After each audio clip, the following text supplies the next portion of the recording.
Hey, this is Tommy Jackson with another Mordheim Let's Play PvP demo. Once again, I'm playing the Skaven here, this time against the Sisters. In case you're wondering, no, I don't just play the Skaven. In fact, I play a lot of the Sisters and a little bit of the Mercenaries as well. It just comes down to which videos I feel have something to show, or interesting, or just plain simple work, because we are in early access, and there are some bugs still, of course, to be worked out. This is a match where both teams have about 3 guys in the middle of the map, and the rest of their teams are spread out.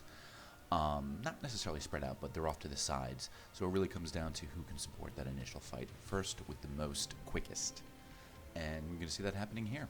Now my opponent opens up the festivities with moving his Augur first, which of course is his light guy. We don't get to see his second guy, who is off the screen.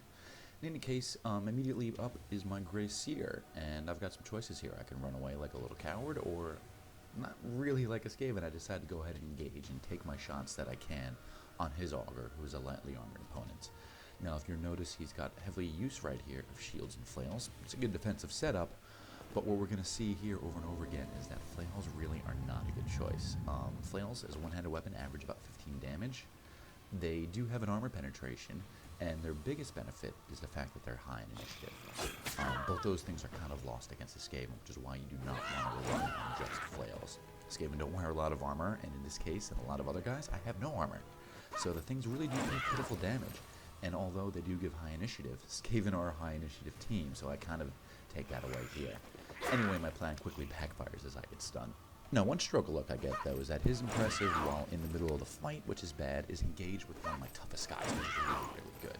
My guy has shield and heavy armor, so he's going to be harder to hit, and as you can tell, double flails really doesn't do a lot of damage, and impressive doing 30 damage a hit is, let's be honest, it's kind of weak. Double flails look awesome on the Maiden. The impressive has a unique graphic for it, but it just does not do a lot of damage. And the Stormbringer has a lot of armor, so that's probably the best situation it's going to see. It's good for initiative. I would prefer a two-handed hammer or double maces, or even double Sigmarite hammers instead. Those are all better choices, especially once they change it so offset weapons do not boost your initiative. There really is no reason for her to be using double flails, regardless of how good they look. They're just too weak. Back to the action, one thing to keep in mind about impressives is that they cannot disengage from combat. Once they're fighting, it's either goes till they're dead, their enemy is dead, or their enemy runs away. So I'm not going to go send this Verminkin into close combat. Double maces would do more damage, but I'd rather have him beating on my Storm Vermin. So this Skaven Verminkin's going to do what every brave Skaven always does. Shoot somebody in the back and then run away. Now my build is still generally the same with the Skaven from the last video, especially the Verminkin, with no armor, helmets, double maces, and pistols. Now, if you're wondering, I do believe double maces are much better than double flails. They have almost as much initiative bonus. Instead of plus 20, they give you plus 10, but they do a lot more damage. Their top end damage is 48 as opposed to 36, and while they don't have armor penetration, that means they do the same damage against all targets, and they even give you a little boost to hit. So as far as dual wielding goes, maces are fantastic choices, and we're going to see that where my puny little vermin can consistently outdamage the much heavier armed and heavier armored sisters. Even with no armor, I'm outdamaging him. And that really goes back to what we're saying about flails not being too good. Now, in my opponent's defense, this is the first time he's played sisters, so while he knows the game very well, he doesn't know the equipment too well. And we see that play out here. So consider this a kind of an abject lesson to you sisters players. Do not over-rely on flails. They're good, they have their purposes, but you want to mix them up with the other weapons we talked about. And I don't think I mentioned it, but double maces are a great choice as well, too, for sisters. If you're wondering what's going on here, is I'm desperately trying to get my leader over to my Rat Ogre to put the non-stupid buff on him, the Guidance Mastery, so he doesn't go crazy, and as you can tell, I can't get him in range to do that. So while I lucked out with the deployment against his impressive, my impressive is not so lucky. If I don't pass my stupid check, I'm not going to have my Ogre for the first turn. I'm also basically missing out on my leader, who can't go near the action, as he's got to get over to Rat Ogre to help him out. But that's just the way it goes for Skaven, unfortunately.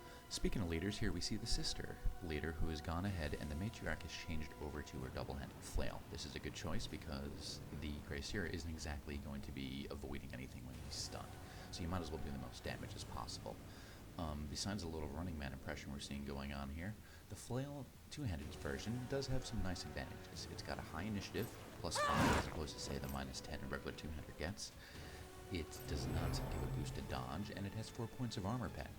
On the downside, though, is its armor spread. The damage spread. The minimum damage on it is 32, and the high damage is 42, so you can have a chance of doing fairly low damage with a two-handed attack. The armor penetration does help, but, you know, against a Grey Seer, that does absolutely nothing for you. I'm not even wearing a helmet. So, if you just go all flails, double flails, I mean, it looks good. It's not the best choice. You should be mixing weapons up. You should be mixing some high damage, high consistent damage weapons like two-handed hammers in there, or double maces, and not just relying on the two-handed flail. But still, you probably want a few of them because the initiative is really, really good, and they're excellent as a secondary weapon on, say, someone with really heavy armor, because that way you're not going to go too late in the turn. But guys that move faster in the turn, you're probably going to want to look at more damaging combinations. At this point, we're waiting for my opponent to go. He has lined up a number of his guys' initiative, so it's going to work out pretty well. These guys, like my main line, has been off to the back, so we're not going to really see a whole lot other than the few guys poke out, so this will be fairly brief. These are mostly going to be his henchmen, and as you can see, they're all connected up, so they get to attack in rapid succession. This is basically going to be a gang-up group. The four of them, since they all go at the same time, will be smashing something to death before the next thing goes. So it's a pretty good deal. And 44 initiative, while not too great against Skaven, is actually a pretty solid number. So we're going to have to sit here and watch him go and bring his guys up and get ready for the next turn before I finally get to finish off my moves.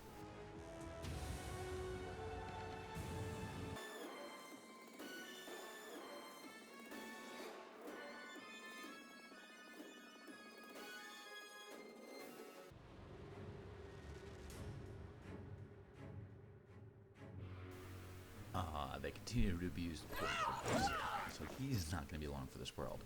But again, here we see the problem with just flails. 3 guys are beaten on an unarmored, weak opponent, and they still have not managed to kill it. That's just bad news. Now, one thing I've been doing with the Sisters myself is actually mixing a lot more guys in with light armor rather than putting heavy armor on everybody. When they're using dual wield or two-handed weapons, that actually gives them a much better chance of dodging, since the only way a sister can parry is with a shield. And as you can see here, heavy armored sisters are not the most athletic. It's entertaining to watch them flop, but when you're playing them, that's not so good. And in some of the deployments, you just don't have a choice. You have to jump up or jump down to get out of the building. Here I luck out, and the big rat ogre actually passes his stupid check. Unfortunately, he gets ambushed immediately, but that's not a big deal. The problem with doing this is he probably didn't see where my rat ogre was, because when you're fighting impressives, you do not want to be caught outside of a defensive stance. And so here, I see my opponent, no defensive stance. Guess what's going to happen next? Yep, you got it. Strong Blow Mastery is going to rip this girl apart in super fast fashion. She can't dodge, she can't parry, she's dead meat. Moving on, it looks like my rat ogre is going to be fed in the early part of the game a steady diet of novices. The next one is forced to engage too, since it was an ambush stance. But that's okay. I'm pretty happy I've already gotten a kill with my impressive, and he has not gotten a kill yet with his, so things are looking okay for this Skaven early on, even with my Grey Seer being punished. Moving back to the fight with the Maiden, I make a debatable call here by switching to my two-handed weapon. I get a little greedy. I probably would have been better off with the higher parry chance of a shield and also the melee resistance, because the goal with the impressive is to minimize their damage as much as possible. Make them miss, make them miss, make them miss. The other Storm Vermin, though, is way in the back, in a building, in heavy armor, so you can probably guess how this is going to go if you've played this Skaven before. A lot of failed attempts to get out or climbing rolls, and he's going to take forever to get up. This is actually a pretty interesting procedural building, though. You see a lot of different points to get in and out, so it's actually a pretty good building. It's just not the best one for a guy with a 48% strength down chance, but that's the dice you get sometimes. I do spend some time looking around to see if there's any point where I can jump straight down with one move, but it looks like every jump down is going to take at least 2, so there's not really much choice here. I take the closest to the enemy, and, nothing else to do but take my time and get there as soon as I can.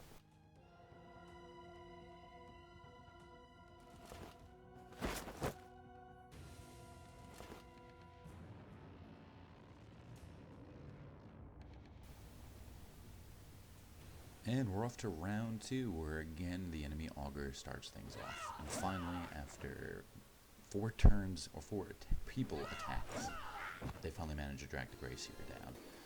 So, it sucks for me, but hey, that sometimes happens. And on the bright side, I tied up 3 of his heroes for the entire turn, and even partly into the second turn to take down one of my characters.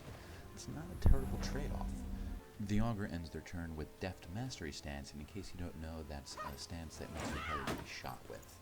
it's actually not a very good stance because it ends your turn. So who's going to shoot the person standing in the open? You're going to shoot someone else, or you're going to engage them in melee. It should not end their turn. I've tried to use it myself, and I really haven't had all that success with it. But, you know, that's all you get, so you use what the tools they give you. The Maiden, we see, is still struggling to take out that one guy. In one turn, I killed one of his henchmen.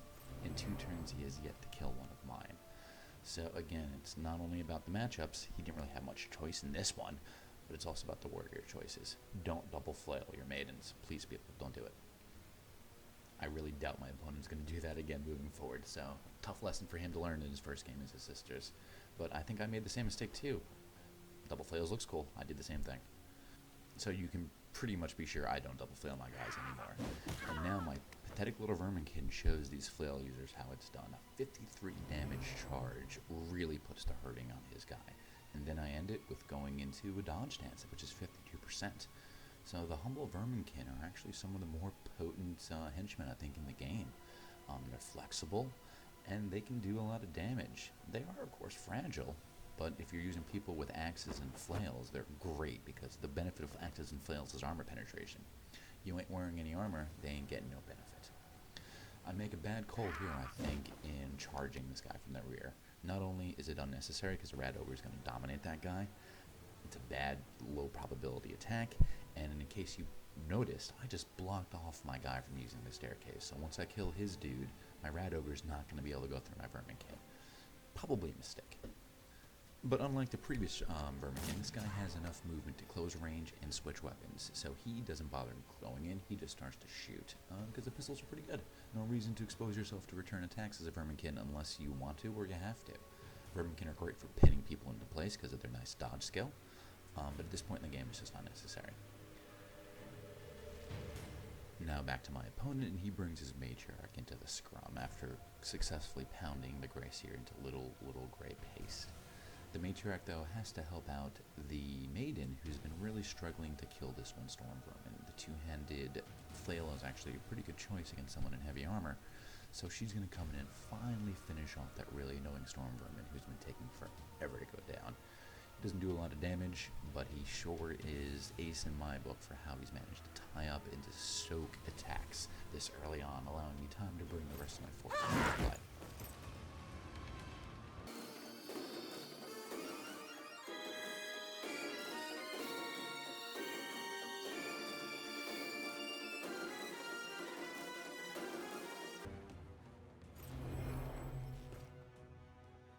And back to me again. Now my leader, who is not necessary at the moment to keep my Rat Ogre going, finds himself off to the side and flanked, and he's actually ends up being in a good position after all. He's up high on the high ground. He is basically protected by the Rat Ogre from anyone getting to him. So he's going to do what any brave, valiant Skaven leader was supposed to do. You hang in the back and you shoot from the rear. Leading from the rear is definitely a Skaven quality, and use it to your advantage as much as possible. The Skaven characters, for the most part, tend to have decent ballistic skill and crit, so shooting is really good for them. Of course, the restriction is the range is awful. Here, I do make a mistake with him. I keep forgetting that you can do aim shots with pistols on your heroes, and that basically turns an 80% chance into 100. Again, it's 80% to begin with because I have the high ground. So I start pouring damage into the Maiden in an effort to bring her down. She is worth a lot of morale. She's exposed, so doesn't have a shield showing. Let's do it. The rest of my guys kind of do the same, and I continue to bring my forces into support. Whereas then, when my opponent's turn, he's going to do the same with his Henshi. So as you can see, this scenario is broken into a scrum in the middle, while the rest of it is just bringing everybody up. And I kind of like the dynamics of that. I'm not a huge fan of people starting the game in combat immediately. I kind of prefer the normal setups like Rival and the Ruins, where you have a lot of space and you can maneuver. But as far as if you got to start in combat, I think this is a good one to do it because it's not overdone. Some of the game can be decided by who gets stuck in the middle, so there is some randomness involved, but that's Games Workshop games. There's always going to be a lot of randomness involved. And like I said, I feel it works out pretty well in this one.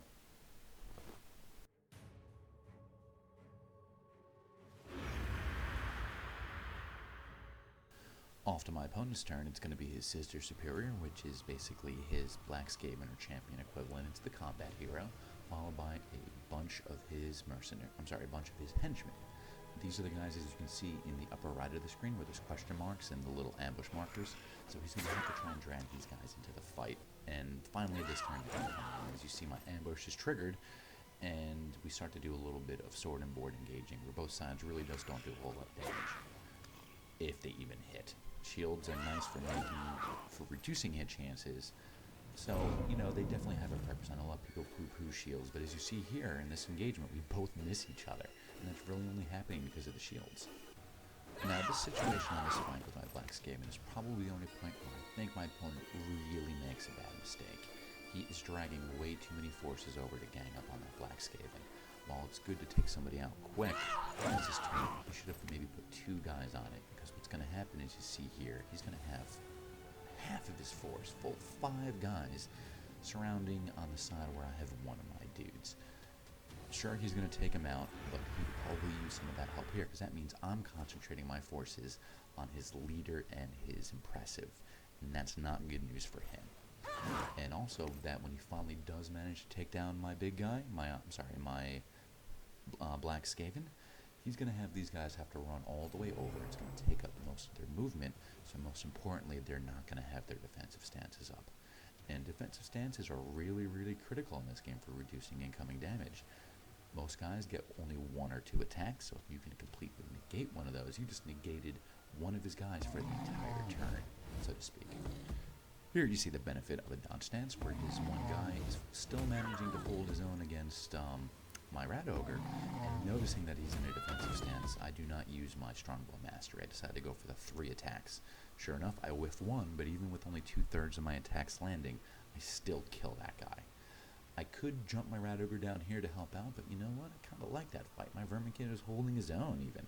So it comes down to bringing my Rat Ogre in a different fight. As you notice, I blocked myself off on the stairs as I pointed out beforehand, and I may have even blocked myself off with the footbridge down below. So rather than risking finding myself trapped, I go the long way around above the top and finally come in right next to his matriarch, which is a very good spot for my Rat Ogre to be. Tail end Charlie here, the final Storm Vermin, really doesn't have a whole lot to do but continue to try and get into the fight, so maybe one of these days he'll get there.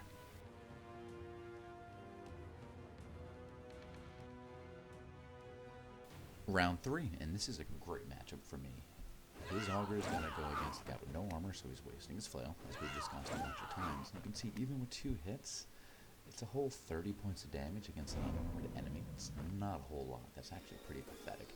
Not that he has much choice, because my guys are lightly armored, but still, I like the way that fight is going. Not so good over here, though, with the Black Skaven, as he continues to get piled on over here with the bad guys. This is his spellcaster, who could probably do this from range rather than closing the gap, but it's not a big deal. He does succeed at least in engaging me, and once you're engaged from 2 sides, you really can't disengage unless they're both from the same side. If they've got you at a 180-degree difference, you're not going anywhere, so he's probably just making sure I'm not getting away.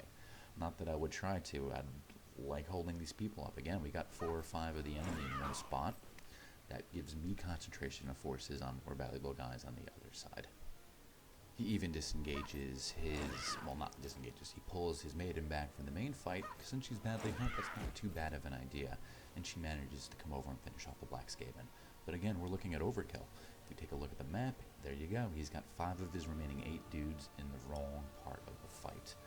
Now, I screw up myself if I was smart. If you notice, there's a little footbridge on the ground between his 5 guys and the rest of the fight. I should have just put one of my dudes on the middle of that bridge and put him in a defensive stance. That would keep his guys out of the fight while I finished off everybody else. So I could have made the fight a little easier on myself if I had been smarter too. So don't think I'm trying to criticize my opponent, because, as is obvious, I make a lot of mistakes. Anyway, in my turn, I take my Verminkin and use them to trap. Like we were talking about before, about how if you take a guy from 2 different sides, you can keep them from disengaging. That's what I'm doing. After he withdraws his maiden, I don't want him doing the same with the leader. So it comes time to surround and pound both his leader and his Augur. If I take these 2 guys out, even though I'm behind on morale right now, that would disappear, and that would take me right back. And again, you see the might of double maces. Double maces are a great build for lowly weapon skilled guys. Definitely check it out if you haven't already. Most of you have, though. I see it as being pretty popular. And it's great on the Sisters, it's great on the Verminkin, and it's also great on Marksman as well, too. keeping in theme here, my leader continues to just hang out in the back and shoot into the fights. It's a great spot for him to be. His leader is surrounded, mine is out of the fight, and leaders not only give you a huge amount of morale towards victory conditions, they also improve the chances of you passing a route test.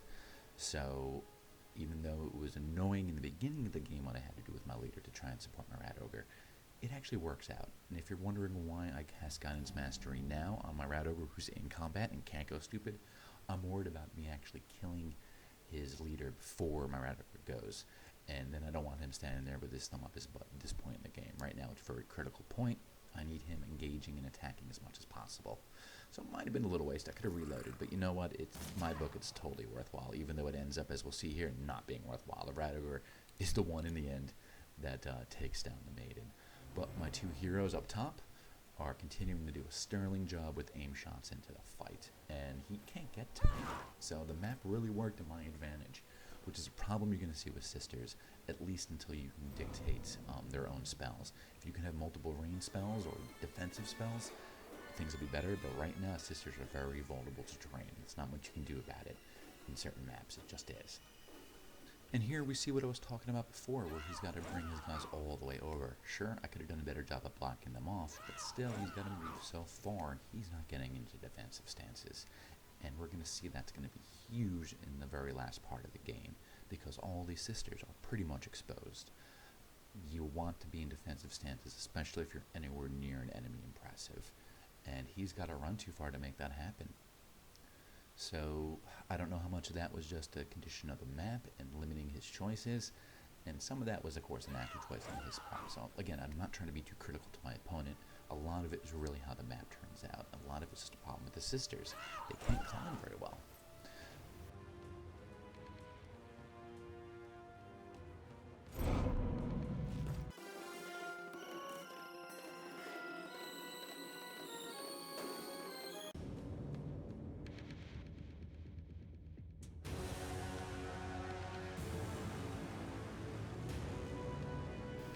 Hey, look, at this time I know I'm beating a dead horse by talking about this, but he has 4 guys beating on 1 Verminkin and has not taken it down yet. Again, this is not meant to attack my opponent. He didn't know how bad flails are, but at this point I think he's learned his lesson, and I sure hope you guys have too. There's no reason why 4 guys should take that long to kill 1 lousy unarmored Verminkin. So that really, I think, more than anything else, allows me to steal the game at the end here. Although I'm down, it's now my turn, and the Rat Ogre is going to get to go. His boss, his leader, is almost dead, so with 1 quick attack, she goes down, and if you look at the morale now, it's immediately, I'm in the lead a little bit. And the next target is his other hero, the Sister Superior. She's the one on the flank here, and she is not in a defensive stance. So I've got 2 attacks with which to take her down, and I succeed in doing so. And that really just turns the game. He goes from being in the lead to now me being in the lead and having taken out his leader, so he's got a harder chance of passing. So with a nice little chest thump, the Rat Ogre basically won the game for me in the tail, and the last guy to go is this sucker, the Storm Vermin, who has done nothing and will do nothing for the game. But that is the Skaven way. He who doesn't fight lives to fight another day. So this is a quick game. I really just wanted to show the problems with matchups and why you should split your weapon loadouts. This goes for all factions. This was not a game to show my tactical gains. This was a game just to show, gotta be flexible in your loadouts. Anyway, I hope you all enjoyed it, and I will be sure to see you in the city. Oh!